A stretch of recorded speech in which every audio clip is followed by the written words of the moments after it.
We're live, we're local, we're CBS3.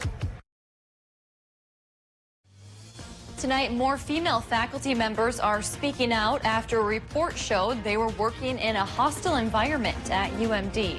Plus, calls for change are ringing out after an officer fatally shot a black man during a traffic stop near Minneapolis. And later, after a year of changes, one thing could be back to normal for high school seniors as graduation approaches.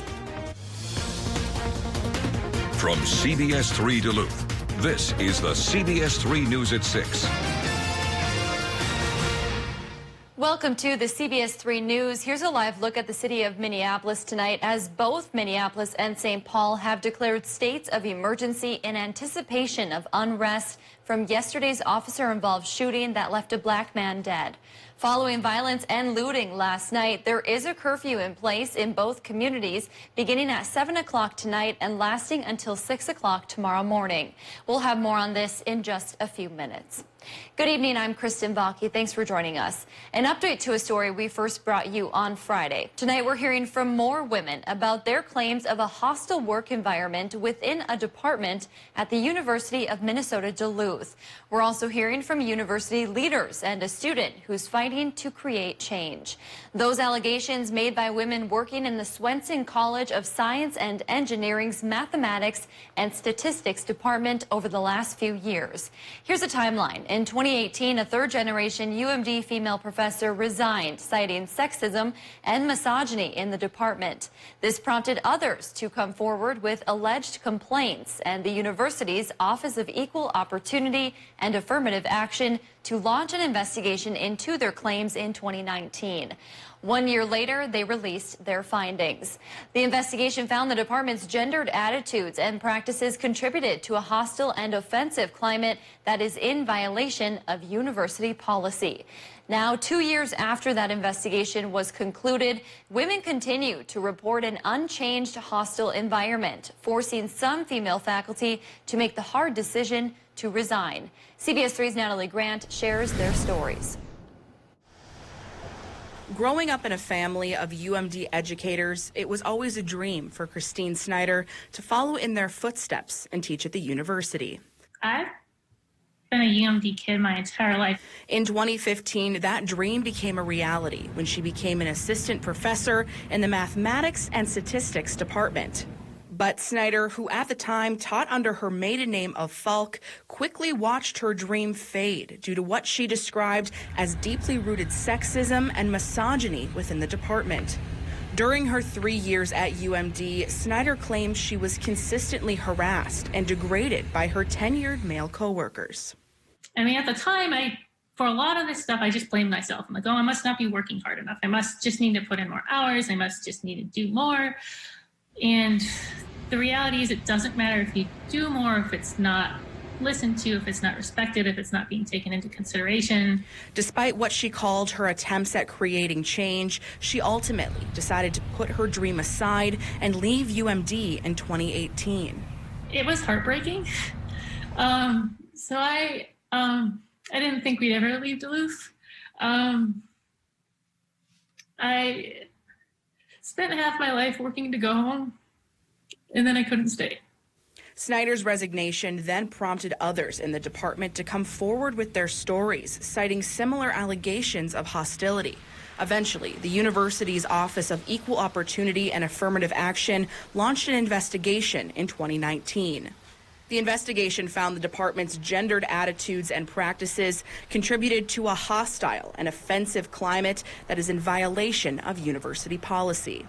But some female faculty we spoke with say almost 2 years later, they still have not seen any change come to light. And I think some of the men in the department see this as a bit of a game.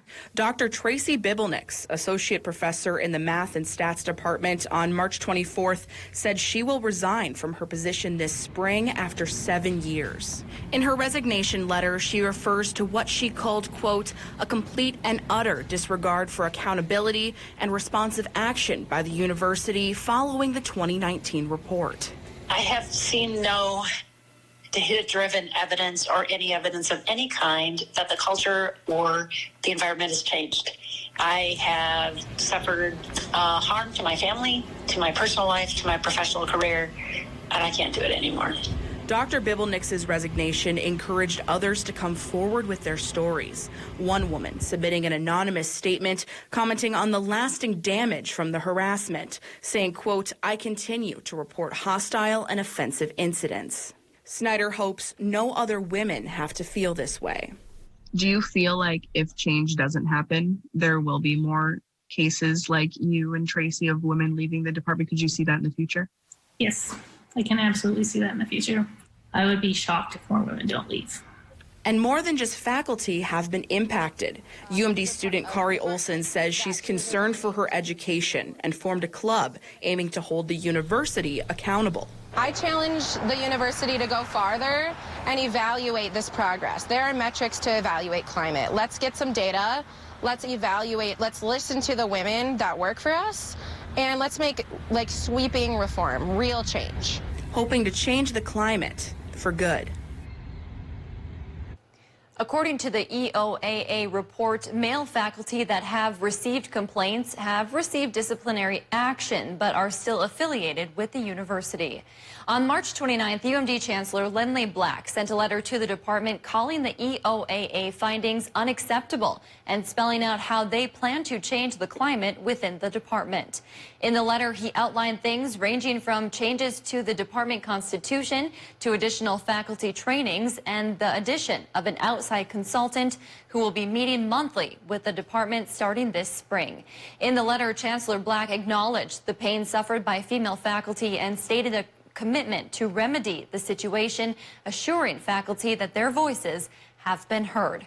We did reach out to UMD for comment on the report in person. We have not yet heard back. Dave joins us now for a quick check of the weather. Gloomy, gloomy Monday, Dave. Yeah, it was cloudy once again. The only break we really got was on Saturday when it dried up. A lot of folks got outdoors and did some spring cleanup. Then the rains came again yesterday, and now tonight they're threatening to shift over to snow. We'll take a live look at what's going on in Ascove there, and you can see a couple of raindrops on the camera and a few raindrops on the roadway as well. Things haven't quite greened up tree-wise down there, but I've noticed a lot of trees are starting to bud because now we're running a moisture surplus.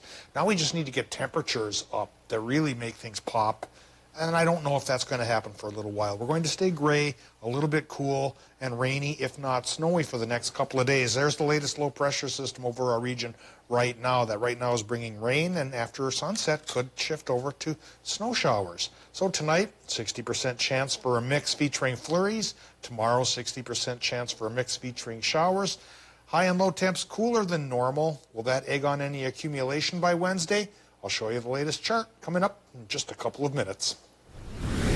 Thanks, Dave. Authorities say a police officer who fatally shot a black man in a Twin Cities suburb apparently meant to fire her taser, not her gun. The shooting happened yesterday afternoon during a traffic stop in Brooklyn Center, Minnesota. That's a city of about 30,000 people on the northwest border of Minneapolis. Relatives identified the man who died as 20-year-old Dante Wright. Police have not named the officer who shot him, but she is on standard administrative leave. The Brooklyn Center mayor called her a, quote, very senior officer in their department. Authorities released body camera video today showing what led up to the moment Wright was shot. We want to warn you, what you're about to see is disturbing. You can see police approaching Wright's vehicle and asking him to step out of the car. They apparently had a warrant for him. The officers tried to handcuff Wright before he pulled away and got back into his driver's seat. That's when the officer, whose body camera footage we're watching, pulled out a gun while shouting, "Taser." After firing, the officer says, quote, "Holy expletive, I just shot him," end quote. The car then travels several blocks before hitting another vehicle. As I watch the video and listen to the officer's commands, it is my belief that the officer had the intention to deploy their taser, but instead shot Mr. Wright with a single bullet. This appears to me, from what I've viewed and the officer's reaction and distress immediately after, that this was an accidental discharge. The Minnesota Bureau of Criminal Apprehension will independently investigate. The city's police chief, who we just heard from there, says the officer deserves due process, but also said you can look at the video and figure out for yourself if she'll be returning to their department. Wright's death sparked violent protests overnight, with officers in riot gear clashing with demonstrators into the early morning hours. Crews on scene reported law enforcement fired multiple rounds of tear gas to disperse the crowd. Businesses in the area and some as far away as Minneapolis were also looted. To prevent a similar scene tonight, authorities in Brooklyn Center, Minneapolis, St. Paul, and other cities have issued curfews. They start at 7 o'clock and will last until 6 tomorrow morning. Minnesota's governor called for people to abide by those curfews while also taking the time to grieve. So some of the things that we can do, and we need to be very clear about, is this state, this community, and this nation needs to have a place to grieve and to express, in many places, their anger that this continues to go on and their expectation that things need to be different and need to change. President Joe Biden also addressed the shooting and unrest today. He recognized the anger many are experiencing, but called for the chaos to end. The anger, pain, and trauma that exists in the black community in that environment is real. It's serious and it's consequential, but it will not justify violence and or looting. We'll continue following this story tonight and bring you any updates as they come in. Still to come on Live Local CBS 3, high school seniors are gearing up to graduate, but will they get the opportunity to walk across the stage? We'll have the details next. Here's the almanac for Duluth International Airport. Third of an inch of rain today, and that happened in many other towns as well. More could come tonight, tomorrow, into Wednesday, with a mix of snow during the overnight hours. I'll show you the latest chart on how much of that snow will try to stick in just a bit. CBS 3 News is brought to you by ServiceMaster. Have you been thinking about selling your home? If you've been putting off some of those interior projects, now is the perfect time to start setting goals for yourself before the busy spring selling season. Visit yournorthlandhome.com for a list of ideas on what to organize, clean, or upgrade in order to get the biggest bang for your buck. Ready to sell now? Don't wait till spring. Inventory is still low and homes are selling fast. Call to schedule a private consultation with the JS Realty team.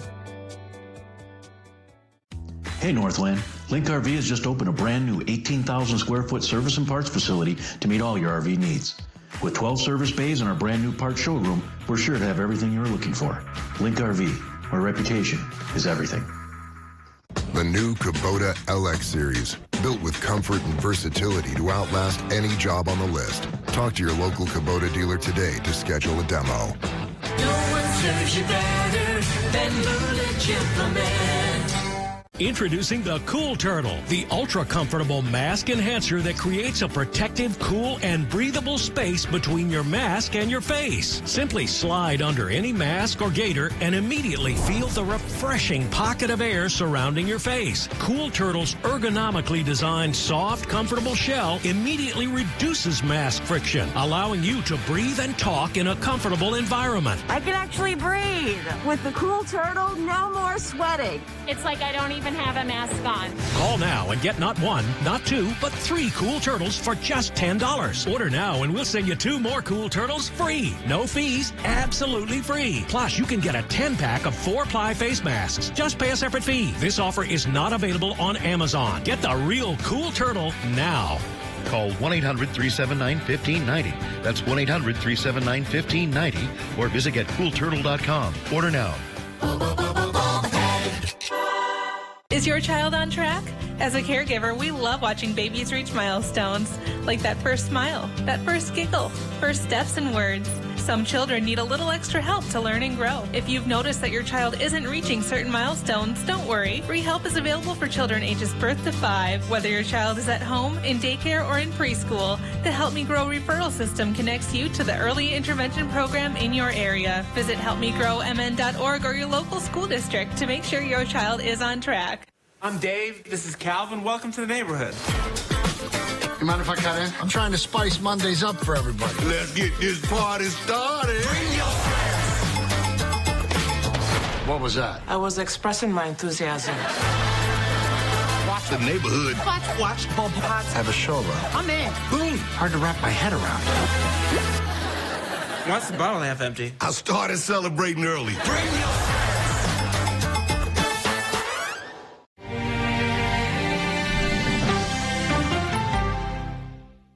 Local news and local weather here on CBS3. Now, the CBS3 Duluth Weather Max forecast with meteorologist Dave Anderson. Well, temperatures, we got teased a week or two ago with some warmer than normal numbers, and then since then, temperatures have tumbled as clouds have gone up and rain totals as well. Rain totals so far today from our latest round, about 1/3 of an inch like we mentioned for most places. And the cloud cover keeping high temps down, especially in Minnesota. Normal's 47, International Falls had 45, got 41 in Grand Rapids, and 45 towards Moose Lake. In Wisconsin, a little cooler than normal in Superior at 45 for a high temp, but a touch warmer than normal comparatively over towards Ashland at 50, Hayward at 48, and the Upper Peninsula beating the normal by about 2 to 3 degrees, 49 to 50 from Ironwood to Watersmeet. Well, as long as these clouds stay around, temperatures in general will be bubbling under normal, and that may mean through Wednesday. Maybe by Thursday we start to perk up for temperatures and shake off this rain and snow chance we're getting tonight, tomorrow, and into parts of Wednesday. Current conditions at the airport, 43 degrees, 82% for the relative humidity. Westerly winds running 9 miles per hour, and our air pressure, that's bubbling under normal as well at 29.72 inches of mercury. As our next pair of low pressure systems work through the region, quick look at our current temperatures, upper 40s, upper peninsula, anywhere from 41 to 47 in Wisconsin, 47 the hot spot, Ashland, at least at Kennedy Airport. In Minnesota, the temperatures there go from 39 up the North Shore for places like Silver Bay and Two Harbors, and even Cloquet, not on the North Shore, to about 41 degrees in Orr and 44 for International Falls. Now, into the Doppler we go. Center of low pressure right over the Twin Ports. Our low pressure spinning in a cyclonic fashion right across the area here and bringing rain to the north and to the south for the moment. But once sunset happens and temperatures go down a little bit and the cold front associated with the low works more firmly through our area, we will shift our precip over from rain showers to snow flurries, a mix that will keep going through Wednesday. And so by the time we get into Wednesday evening, over 48 hours or so, totals of snow could look like this. Probably a trace to maybe an inch in Wisconsin and about 6/10 in Minnesota to almost 2 inches farther to the west. But keep in mind with warmer days, whatever you get at night may melt off, and this cumulative number may not be what you actually get. Kind of sounds like buying a car with the mileage there. Your numbers may vary. All right. Numbers tonight in Minnesota, low temp wise, 29 to 31, 60% chance for this mix. The mix is a 60% shot for Wisconsin and Michigan too, with lows from 29 to 33. For tomorrow, daytime highs, 39 to 42 in Wisconsin and Michigan. Normal's about 47, so cooling down tomorrow. And 60% chance for the mix also goes over towards Minnesota, where the range of high temps there goes about 36 to 42. Extended forecast, like I mentioned, shows the mixed chance persisting through Wednesday, but it does fall off to a 30% chance then. And then higher pressure comes in from Thursday to Monday, brings at least a little bit of sunshine, and brings temperatures up just a bit, maybe getting towards 50 for the weekend, the perfect time for that. Thanks, Dave. Many high school seniors are getting ready to graduate this spring and collect their diplomas. While many didn't have the opportunity to walk across the stage last year due to the pandemic, some will this year. CBS 3's Emma Quinn shares how several Northland school districts are getting ready for high school seniors to graduate. High schools across the Northland are preparing for in-person graduation ceremonies this year. Hibbing is one of them. Last year, of course, we had to be outside and kind of the drive up, drive through style. But this year we want to go back to that, as long as we can be safe, go back to our traditional ceremony. Seniors say they're looking forward to the ceremony and having some normalcy after a very abnormal school year. It really means a lot that we can have such a normal graduation, especially after the year we've had. Mask mandates, social distancing, and capacity limits will all be implemented during the June ceremony. Parents, of course, will be able to attend. The seating or the capacity of the auditorium during COVID right now is about 400. In Duluth, East High School is preparing to hold an in-person ceremony at the Amsoil Arena, according to a letter from district leaders to families. The school will tentatively hold 2 commencement ceremonies to allow for social distancing. The commencements will be held several hours apart on the same day. There will also be assigned seating for guests. For Hibbing seniors, they say the commencement ceremony is all about spending time with those they've grown up with. Being able to be there with the class that I've been with since, kindergarten, and it's just really exciting that we get to all be together. Duluth East High School will also implement a mask mandate. All seniors will be given a mask as part of commencement attire. So far, no word on plans for Denfeld High School's graduation. Coming up in sports, Twin Cities sports teams deciding to postpone their games today in response to the unrest. Kelly is in next. Get your Crestline report at RJ's Sporting Center.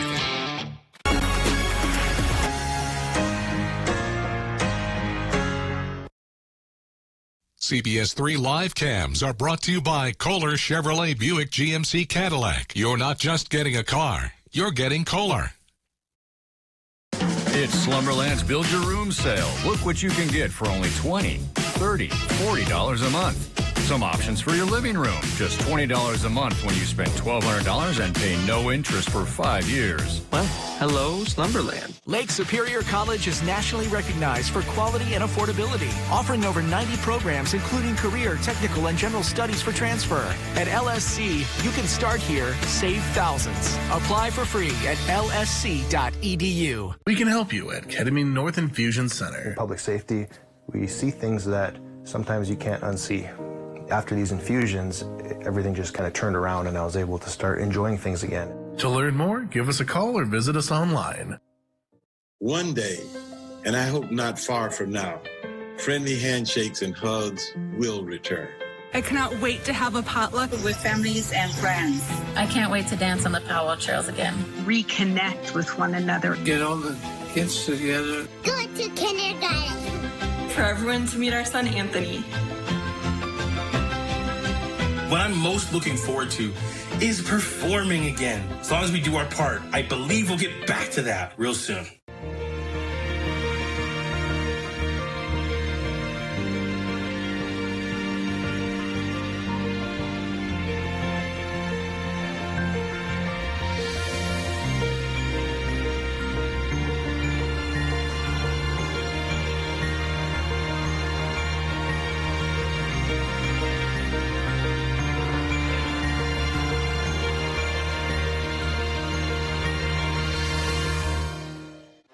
If you want a new career, come and work here.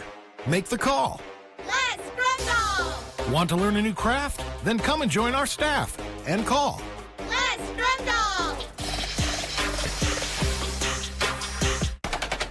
You got the gear, but do you have the internet to power it? Go full speed. Get extreme internet starting at $19.99 a month for a year.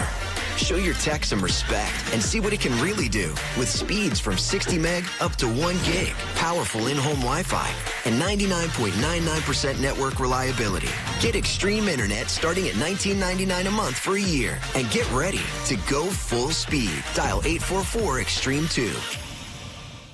Saving a life is easy with Memorial Blood Centers. Donating blood is essential for healthcare and the health of our community, especially during a pandemic. To schedule an appointment or learn more, call 1-888-448-3253 or visit mbc.org. Oh, my back. Hey, Dylan, need a mattress? Look what you can get at Slumberland for just $20, $30, $40 a month. I love choices. And you'll pay no interest for 5 years. The huge Sealy sale at Slumberland Furniture. Local news and local weather here on CBS3.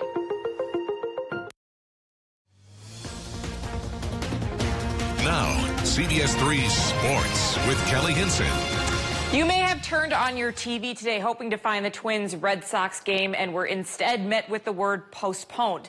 The team made the decision to postpone its game against the Boston Red Sox today in the wake of the shooting death of Dante Wright. The team released a statement concerning their decision. It read, in part, out of respect for the tragic events that occurred yesterday in Brooklyn Center and following the additional details in this evolving situation, the Minnesota Twins have decided it is in the best interest of our fans, staff, players, and community to not play today's game. After 20-year-old Dante Wright was shot and killed Sunday in the Minneapolis suburb of Brooklyn Center, as many as 200 people gathered outside the city's police department to protest. Rioting ensued, leaving the police department and about 20 other nearby buildings damaged. Now, both the Minnesota Wild and the Minnesota Timberwolves followed suit and announced their game schedule for tonight in the Twin Cities have also been postponed. You know, our community's been through a lot, and we have a trial taking place just blocks away from Target Field. And emotions across our community, emotions across our organization are raw. Based on the events of the last 24 hours and as information has started to come to light, playing a baseball game today felt a little less important. When you add a level of public safety to that, particularly the safety for fans, our players, our staff, again, we thought the decision we made today was the right call. No details have been released about when today's games will be made up. Before the state girls hockey tournament this season, Hermantown senior Alyssa Watkins didn't have any Division I offers yet, but a lot has changed since then, including her commitment status. Watkins announced via Instagram today that she has committed to play Division I hockey at Bemidji State. She scored 7 goals at the state tournament en route to a state championship with the Proctor Hermantown Mirage. Watkins led her team with 46 points in 21 games, 24 of those goals. She joins teammate Ella Onick and Grand Rapids Greenway senior Claire Vekic, who are also committed to Bemidji State. And speaking of high school athletes with very bright futures, Duluth Marshall's Gianna Nipkins has officially been named a top 5 finalist for this year's Miss Basketball Award. Nipkins led the entire state in scoring with 905 points this past season. That's an average of over 43 points a game and 111 more points than the next closest player. The Marshall senior is committed to Utah, where she will play Division I basketball next season. The winner of the award will be announced on Saturday, April 24th.